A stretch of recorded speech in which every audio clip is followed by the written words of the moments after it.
This is despicable. This has gone way too far now, yeah? I know we've been doing a little bit of cosplaying, yeah, as being incompetent, but United, the team that don't win, we've lost to them. The sport that I'm gonna have to replace football with is gonna be it's gonna have to be from a different world altogether. Know how emphatically egregious. Guys, I'm seeing people happy that I've not seen happy in months.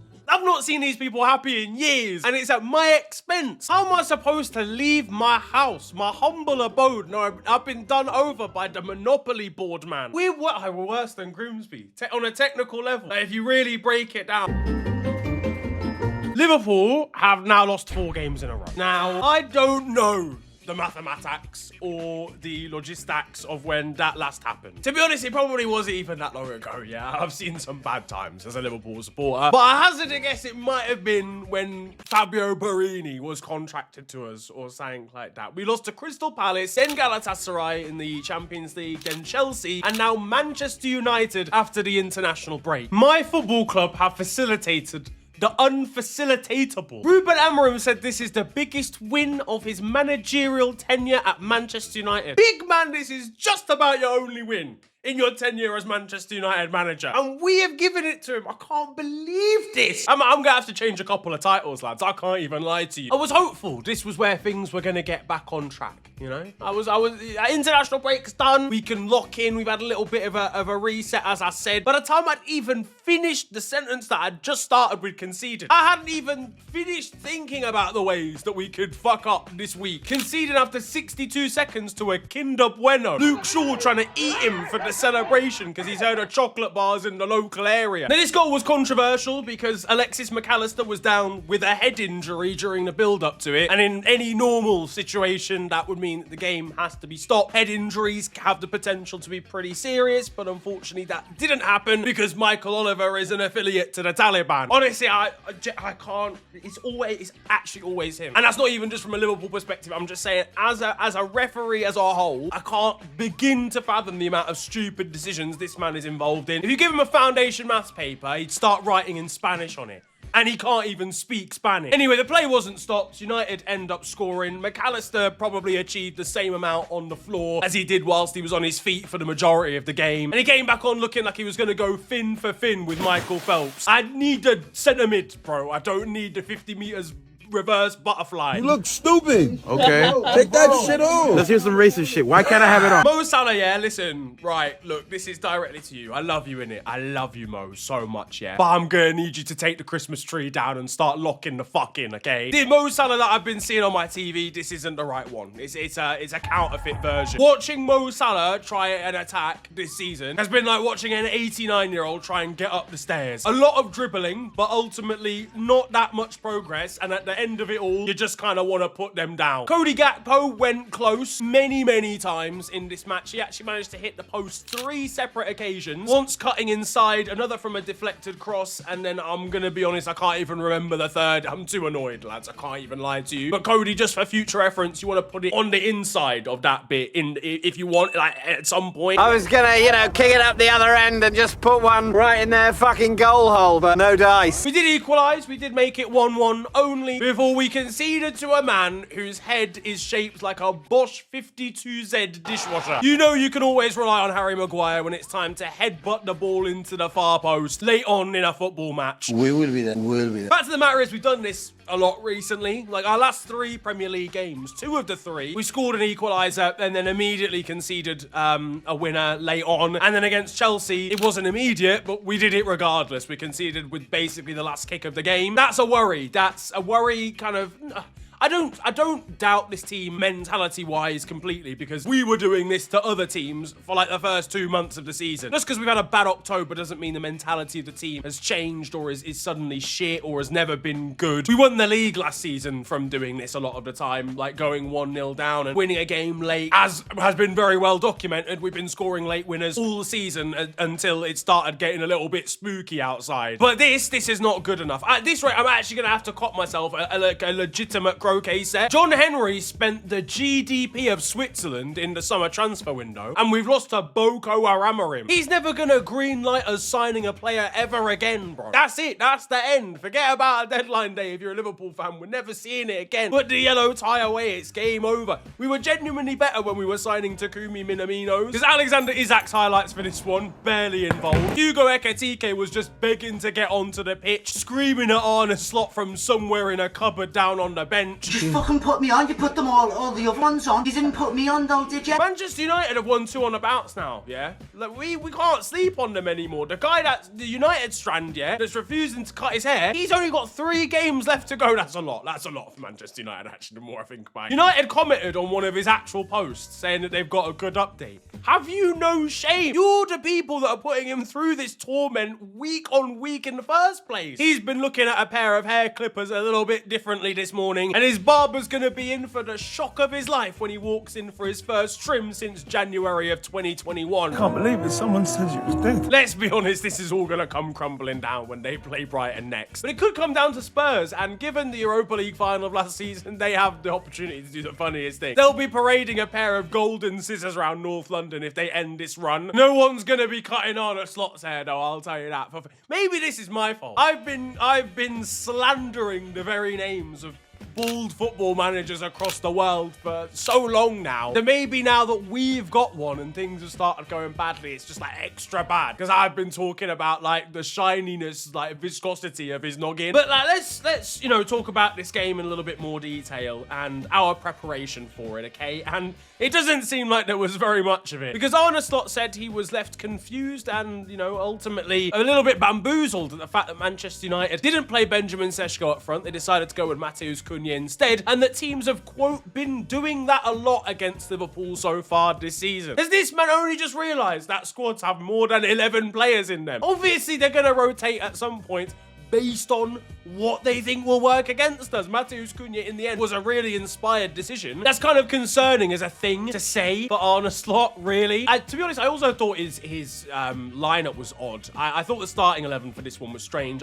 I know, look, we can meme about Florian Wirtz. He's gone fucking Ben 10 now, rather than just 007 yet. I honestly believe that Florian Wirtz would have been class in a game like this. I thought he was class when he came on. But A, he should have started. B, if he didn't start, he should have come on at half-time. And the same for Hugo Ekitike. Hugo Ekitike has to start this game. We've got guys that like to occupy wide areas, bro. Are you seeing United's wing-backs, fam? Amad Diallo isn't a wing-back, right? He's a good footballer. He's a great footballer. But he's not a wing-back, right? He's going to get exposed far up the pitch. He's not defensively minded. You can exploit that.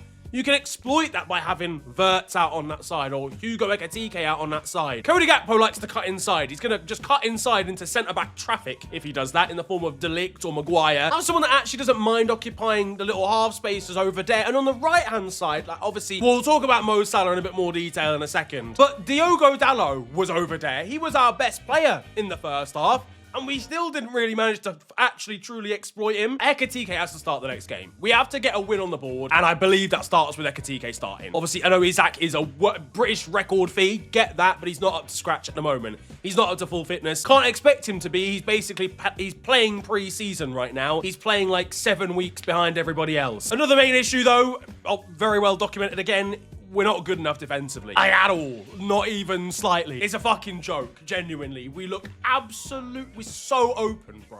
Pause. We've been fucking shit. I thought Conor Bradley was all right. Van Dijk was okay, but shaky in comparison to his usual self. Konate's pissing me off. Milos Kerkez. I believe in Kerkez, but he's so rash. He makes poor decisions. I watched enough Bournemouth to know that he was good. He was great last season. He was class. He's an all-round wing-back. Not even really getting that attacking output or spark from him either. But that is a massive issue, and he needs to be dropped. And I'm not saying that in a vicious way. I like him. I think he's really fucking funny. The kid doesn't know how to stand tackle. Every button on his controller is just square. Bro's slide tackling is Arne Slot, the ball boy, the physio. But I think what was most concerning to me about this one was there just wasn't enough spark or fight. Really? This is Man United, bruv, at home, at Anfield, after an international break. If we're not gonna look like the old Liverpool in this game against this United, yeah.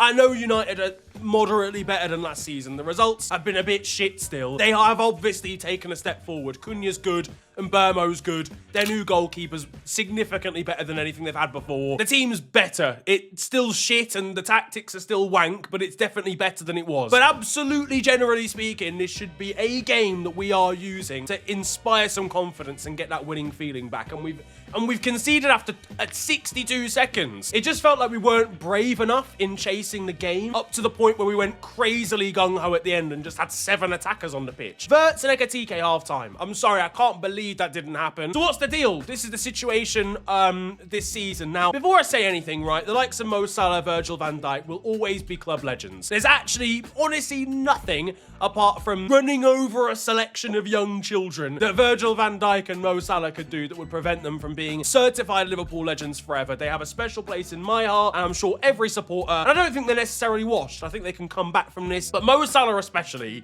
has got to get it together, has got to get dropped. I know he's Mo Salah. Out of all of our players, I'd say Alexis McAllister, Ibrahim Konate, and Kirkes actually as well. And then Mo Salah are 4 players that I'm looking at right now and going, right, we need to park you here for a second. A couple quick slaps and I don't promote the violence. Fuck it. Let's talk about every position in this squad. So I think there's an argument to say that 9 out of the 11 of them have genuinely got worse since last season, either performance-wise or personnel-wise. In goal, we start with one that hasn't, and that's Alisson in goal. Obviously, he's injured at the moment. Mamardashvili is the replacement. I don't think Mamardashvili's been particularly bad, any worse than Kelleher would have been, and Alisson was fine to start the season until he got injured. Right back. This is one thing that people aren't talking about because there's so many other things going on with Liverpool at the moment, but we are missing Trent Alexander-Arnold. I'm not one of those people that hates Trent. I hate his brother, but I don't hate Trent. I'm just kind of, I don't care. Like, he's not ever really probably going to go down as Liverpool legend anymore because of the way he left, but I don't have hatred towards him or